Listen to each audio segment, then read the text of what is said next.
Ang literatura ay importante sa isang bansa dahil ipinapakita nito ang kasaysayan at kultura ng bansang iyon. Maraming uri ng literatura. Depende sa bansa na siya ay nanggagaling. Isang uri ng literatura ay ang alamat. Ang alamat ang tawag sa palasalitang literatura na ipinamana sa atin ng ating mga ninuno. Ito ay ang mga istorya ng kung saan nanggaling ang mga bagay sa ating kapaligiran. Maraming paraan para ikwento ang mga alamat na ito. Isang paraan ay ang interpretive dance. Ang interpretive dance ay nagsimula noong 1900s kay Isadora Duncan. Nagpapakita ito ng mga emosyon at damdamin sa pamamagitan ng pagsayaw o sa galaw at kilos ng sumasayaw. Ito ang aming paraan para ikwento ang alamat na ito sa inyong lahat. Panoorin niyo.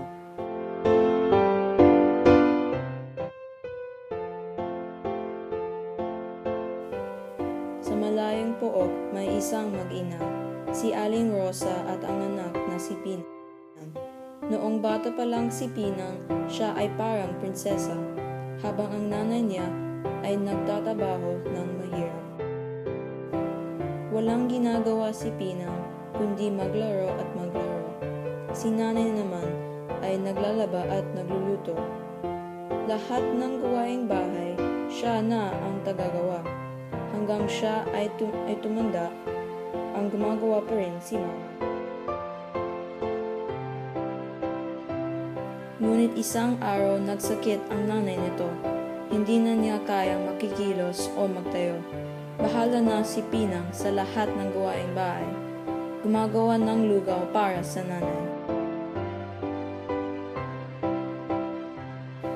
Noong isang araw, siya ay nagluluto, pero hindi niya mahanap ang sandok. Tinanong niya sa nanay niya kung saan ito. Sinabi naman ng nanay niya na maraming mga mata sana siya'y magkaroon.